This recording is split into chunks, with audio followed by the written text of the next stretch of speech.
What is up, and welcome back. This is Law of Evolution. And guys, we've gotten all of our big ticket items. I mean, think about this for a second. We got all our big ticket items. They gave us base building because everybody was like, I want to build a base. So you gave us base building. They gave us the ability to own freighters because everybody was like, I want to build. So they gave us the freighters. They gave us base building. They gave us multiplayer. They gave us all of the really big ticket items that we were initially asking for when the game launched, right? So what's left? I mean, as far as big ticket stuff, what's left? I mean, submarines, like space whales. Now, don't get me wrong, that would be cool, but I don't consider those like big ticket items. I mean, those are just kind of the immersion type of things that you could add to the game to enrich it. Now that we've gotten all of the big stuff, what's next? What comes after No Man's Sky Next? What would an update after No Man's Sky Next look like, and what would it entail? We're gonna find out right now. Let's discuss some of those things, and let's get right to it.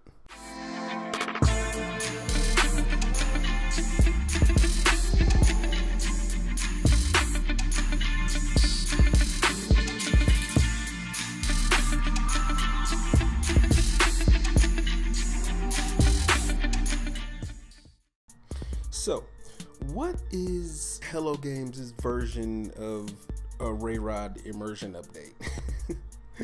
Like what is Hello Games' version of Rayrod putting in work on their game? Because like I said, all of the big ticket items, they've been given to us. We've gotten everything that we asked for, and they even gave us some stuff that people that don't even play the game anymore ask for. But you know what? They've been giving us update after update after update for 2 years, and they're not done yet. At least I don't think that they're done yet. What's going to be first on the list, right? What's the first thing that I think would be a part of an immersion update for No Man's Sky after NMS Next? So I think the first thing that I want to talk about is kind of like automation or probes, like probes and automation, right? So think about this for a second. You're in your galaxy map. You don't have very many warp cells left. I mean, granted, you can go get the materials and craft more and do, you can do it, but you don't want to yet. You jump on your freighter, because I feel like probes shouldn't be something that leave from your starship. I feel like that'll be something cool to have in your freighter. And so you jump in your freighter, you send out a probe to the next star system, and it has this set amount of time that it takes to do its scans, and then it returns back to the freighter. And it gives you more information on planets before actually warping there. So when you warp to a star system and you look at a planet, it gives you, well, you scan the planet and it gives you additional information, the type of planet that it is, and the plants and animals and the types of resources that you'll find on that world, right? Those are things that you can only find by being inside of that star system, clicking L3 and scanning the world right in front of it, right? But what if you had a probe leaving your freighter that allowed you to be able to do that before warping to the system? Now, I don't think this will like damage the integrity of the game any. I mean, there's so many different star systems and so many different planets that I don't think this would adversely affect exploration in any way, right? Because imagine that you send that probe out, the probe tells you that there's this and this and this at that star system or on this particular planet, and you're like, bro, no, I'm going. No, I'm going to this planet because I've never seen it say this or this or this, and it'll just, I think it would enhance space exploration just a little bit more. So that would be cool. And then I think about automation. I think about operating your ship while you're not inside of it. Just imagine being able to remote control it and get into dogfights and do all kinds of stuff like that without even being inside of the ship. That would take a little more of a refined idea in execution, but I think that that's something that would be cool, that you could definitely work on. So that would be dope. Another thing that I think that would be in an update after No Man's Sky Next, new planet types, new star types, and the introduction of higher and lower gravity would increase the immersion in the game exponentially. And think about that for a second. So new planet types, I mean, think about landing on a barren world, right? And we have these worlds right now where there's just not much going on. The atmosphere is missing, and you go there and it's just really quiet. There's no music, and and I really love those planets, right? They seem so serene to me that landing on those worlds is just nothing there. But even when you land on those worlds, you get the sense that there's rock formations, and there's all kinds of there's still caves and all kinds of stuff on these worlds. But when I say a barren world, think of the moon. Think of the moon as a type of celestial body that you would be able to land on in No Man's Sky. I mean, imagine going there and there's absolutely nothing, and it forces you to kind of pre-plan. You know what I mean? Like, you don't want to go landing on a planet like this and not have enough plutonium to get off of the ground. There needs to be, I feel, a level of like responsibility for landing in a place like that and not being prepared, not being properly prepared. And you would run into a situation where you might have to scrounge heavily in order to just get off of the planet if you did not come prepared, right? And so I think that is cool for immersion. That would be really dope. New star types, I think that if they added in pulsars and things like brown dwarf stars or something like that. I mean, if you know anything about cosmology, you know that brown dwarf stars are the most common star type in the universe. like most of the stars are brown dwarfs and dwarf stars and stuff like that. So I think something like that, and not just yellow stars, blue stars, green stars, and stuff like that. It would be dope to add in pulsars and brown dwarfs and stuff like that not only look different, but the planets that are in these star systems are wildly different. And if you do find life at all in these star systems, they are wildly different than anything that you come across. And not only that, but the resources, everything that you come across in these new will just be so vastly different from everything that you have encountered beforehand. So I think that as far as immersion would be super, super dope. Another thing that I would love to see would be like a zoo, like a viewing cage or something like that, would allow you to kind of capture a creature and put it up for display. Right now, this is something that me and a bunch of friends and subs and stuff were talking about in live streams beforehand. I mean, like, imagine going on your freighter. I keep saying freighter because hell, that's where your space is, right? So imagine going on your freighter and having this space where you have collected every Diplo that you've come across. Right? Not just randomly like, oh, I pick up this creature and I have fish and I have this. No.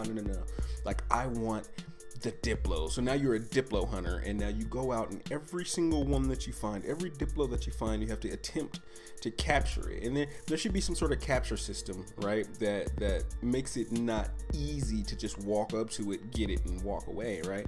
But there's a capture system that allows you to get that animal, take it back to your freighter, and pretty much display it, right? And then I think that it would be awesome to have it where these creatures have to be maintained, right? Like, if you do not maintain your viewing cages or your zoo, let's just call it a zoo. If you haven't maintained your zoo, your Diplos will just die, or your animals or your fish will just die. Next thing you know, you're coming back and you're just collecting more dite, right?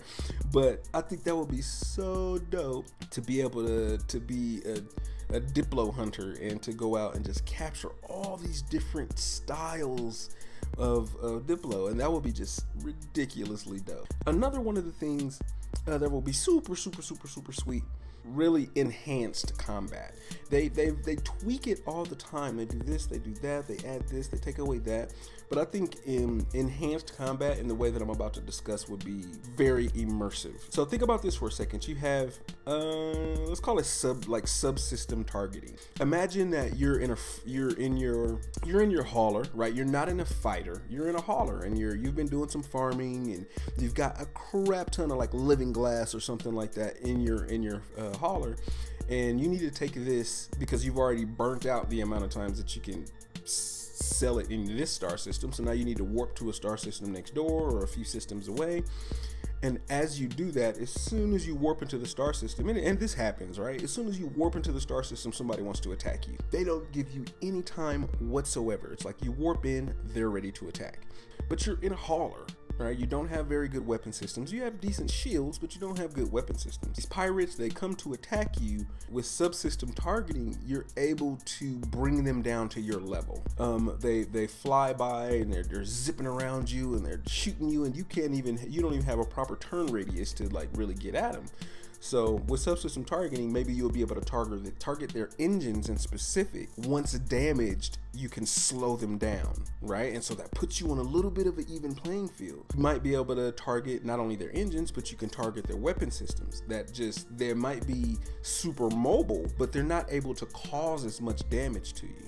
And so I think along those lines, think about you in particular being able to divert power to a particular subsystem. Someone's attacking you, don't have good weapon systems, and you're like, well, I don't even want to target their subsystems because that's just probably going to take too long and they'll end up destroying me before I have a chance to do so. So diverting power from, maybe like if you're still in your hauler, you divert power from your shields to your engines, which gives you increased mobility, which might allow you to actually, once again, put you on a level playing field to either get the hell out of there or to fight back in an effective manner, right? And that would be super, super dope.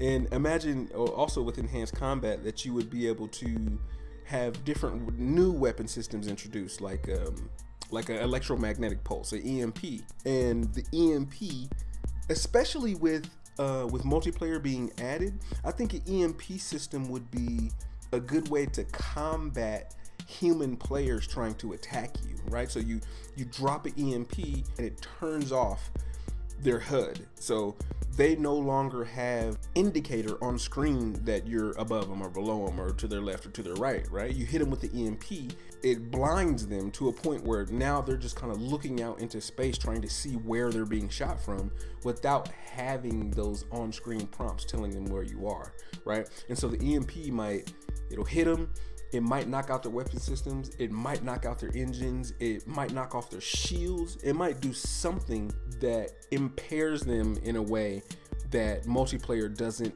piss you off so much anymore, right? Like a human player jumps out of warp, they start attacking you, you hit them with the EMP, you do subsystem targeting, and now they want to get away from you.